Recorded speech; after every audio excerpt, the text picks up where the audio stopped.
A new report from the Swedish police lists 8 additional areas as being especially vulnerable, where it is more difficult for law enforcement and other emergency services to do their job. In 2015, the Swedish police released a report describing 53 districts throughout the country as vulnerable, and 15 listed as especially vulnerable. Vulnerable areas are described as having high rates of crime and poverty, where police face unique challenges and have to adapt their approach. These neighborhoods may also host violent religious extremism, and locals don't report crime to police for fear of retribution.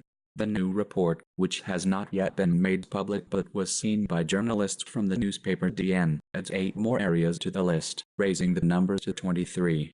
These new areas are in the cities of Borås, Gothenburg, Landskrona, Malmö, Uppsala, and in the capital, Stockholm. According to Linda Staff, head of the National Police Norge's Intelligence Department, these areas should have been classified as especially vulnerable earlier, but there was not enough information on them available. In comparison to the last report, we now have more knowledge and a better picture, she told DN. Police have asked for more resources in dealing with these troubled neighborhoods. We know how to work when it comes to the problems in this area and our 2 previous especially vulnerable areas. That's not the problem.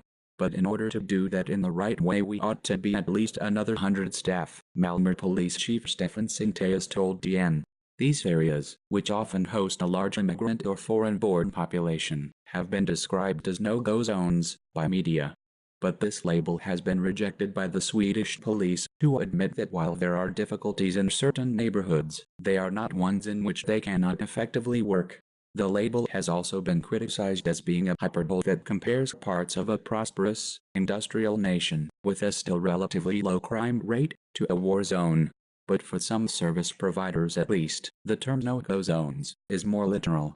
In March, the president of Sweden's ambulance union called for enhanced security for his personnel when working in the so-called no-go zones, saying first responders need special, military-grade equipment to withstand the dangers of the mainly migrant-populated areas.